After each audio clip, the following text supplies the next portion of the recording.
वो तो कहने लगे हम चले जाएं और आप ही चले जाओ, वृंदावन है कितनी दूर? बोले नहीं मैं नहीं जा पाऊंगा उद्धव, तुम हमारा इतना काम कर दो, तुम तो बड़े ज्ञानी हो। मैं एक पत्र लिख करके दे दूंगा, गोपियां भी को यमुना के किनारे हमारी याद में बड़ी विकल कर रही है, करोड़ कीर्तन करती हैं, उन्हें भी समझा देना।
कहने लगे हम तुम्हें ये आज्ञा दे रहे हैं चले जाओ, और तुम्हारे पास तो ज्ञान का भंडार है, बड़े ज्ञानी हो, ये पत्र ले जाओ और यशोदा मैया से जाकर के मिलना, गोपियों से जाकर के मिलना, सब कुछ समझा देना और कुछ बातें अपनी तरफ से बना देना।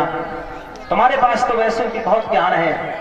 भगवान ने सोचा उद्धव को अपने ज्ञान पर अहंकार हो गया है, इनको भी थोड़ा गोपियों से मिलाया जाए और इन्हें भी मालूम पड़ना चाहिए कि ज्ञान, सूखा ज्ञान किस प्रकार का और किस काम में आता है। उद्धव को ज्ञान तो बहुत था, लेकिन वो बिल्कुल सूखा ज्ञान था, प्रेम नहीं था उसमें बिल्कुल भी। इसलिए भगवान ने पत्र लिख करके दे दिया। उद्धव रथ पर सवार हुए और वृंदावन के लिए चले आ रहे हैं। और जैसे ही वृंदावन में उद्धव का रथ पहुंचा, यमुना के किनारे गोपियां नित्य आया करती थी भगवान की राह देखने के लिए, क्योंकि कह करके गए थे कि लौट करके आएंगे।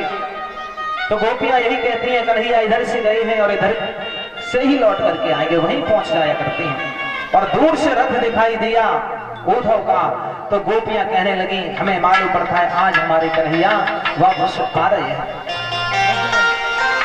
हमारे भैया लज्जा राम जी 10 रुपए भगवान की कथा बेहद किए हैं कथा है। दूर से ये मालूम पड़ रहा था गोपियों को कन्हैया आ गए।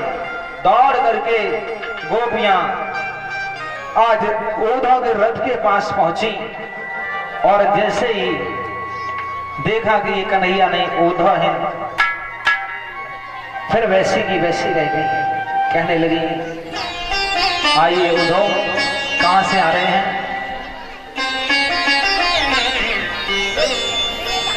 बताए देते बता दो।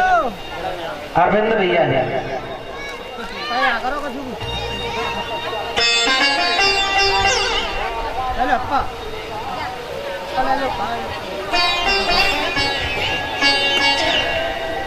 आप आए, कन्हैया नहीं आए।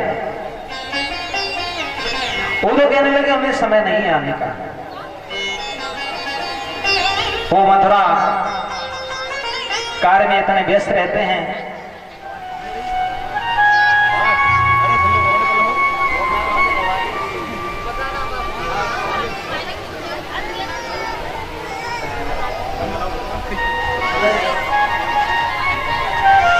वो नहीं आ सकते, मथुरा के कार्यभारों में व्यस्त रहते हैं। और उन्होंने हमें भेजा है, पत्र लिख करके दिया है। पत्र जैसे ही निकाल करके गोपियों को दिया, तुरंत ही तो चंद्राराम की सखी थी, वो कहने लगी अच्छा तो पत्र लिख करके भेज दिया, उन्हें आने की फुर्सत नहीं है। कोई बात नहीं है।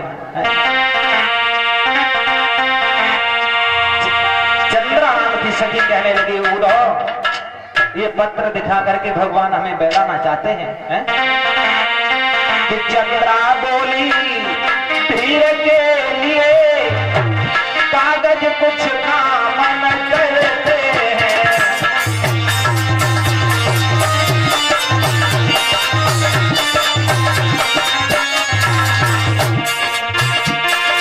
चंद्रा बोली धीर के लिए कागज कुछ काम न करते हैं।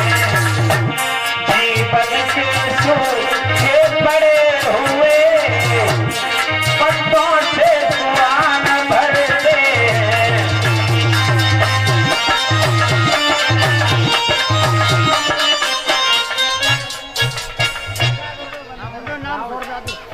कहीं से गांव जाइए।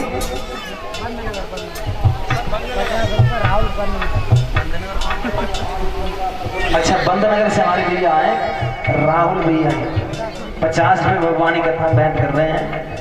कृपा बनी रहे छत्र छाया और ठाकुर जी महाराज की।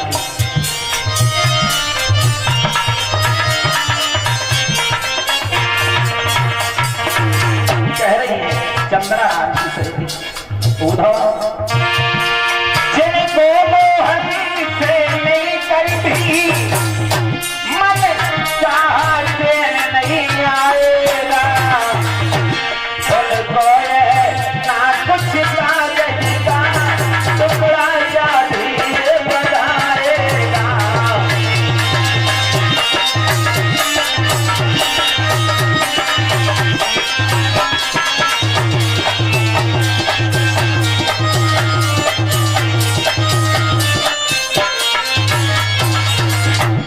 कहा ये कागज का पत्र लेकर के आप चले आए हैं? अरे हम तो ऐसी प्रेम दीवानी है भगवान कन्हैया से मिलकर के भी हमें चैन नहीं पड़ता, और तुम ये पत्र लेकर के चले आए हो। उद्धव कहने लगे क्षमा करना, क्षमा कीजिए श्याम को, वे बिल्कुल लाचार, तुम्हें पता है श्याम को बस प्रेम मात्र आधार। भगवान कन्हैया ने ये पत्र भेजा है और कह दिया है गोपियों से कह देना हमारी याद न करें, हमारी चिंता न करें, गोपियां योग्य बन के रहें। एकदम से चंद्रा कहने लगी अच्छा तो वो मथुरा में जाकर के उपदेश भी देना सीख गए हैं। सब कुछ भूल गए, हमारे साथ में रह करके उन्होंने लीलाएं करी, सब कुछ भूल गए। उपदेश देना आता है ना आप तो उनको, बहुत अच्छी बात।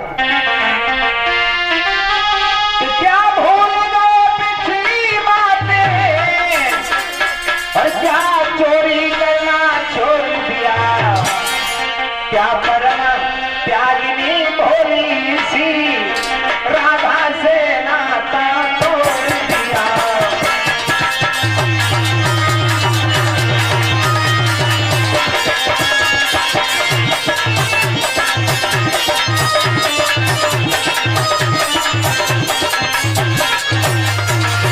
अब तो उपदेश देना सीखे, हमसे कह रहे हैं योगी ने बन के रहे, कोई बात नहीं है, हमने तो उनसे प्रेम किया है, हमको जैसे चाहे वैसे रह सकते हैं। लेकिन उद्धव मथुरा नगरी में जा करके दूसरों रंग चढ़ियाओ है, राजसी भोज में बनते ही हमको लिखियो ये बताओ है।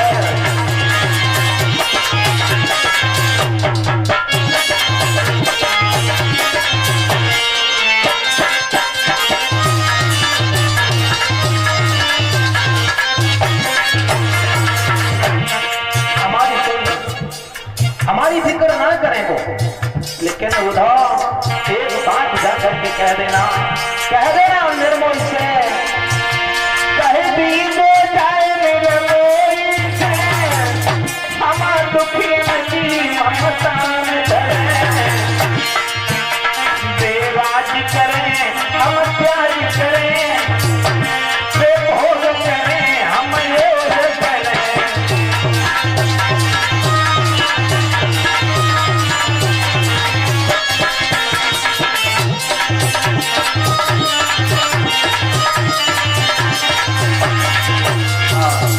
कोई बात नहीं, अरे उन्होंने हमारे लिए पत्र भेजा है, हमसे ये कह रहे हैं योगिन बन के, कोई बात नहीं, हम तो योगिन बन के रहेंगे, लेकिन जाकर के उनसे कह देना, उनको जैसा अच्छा लगे वैसा करें। उद्धव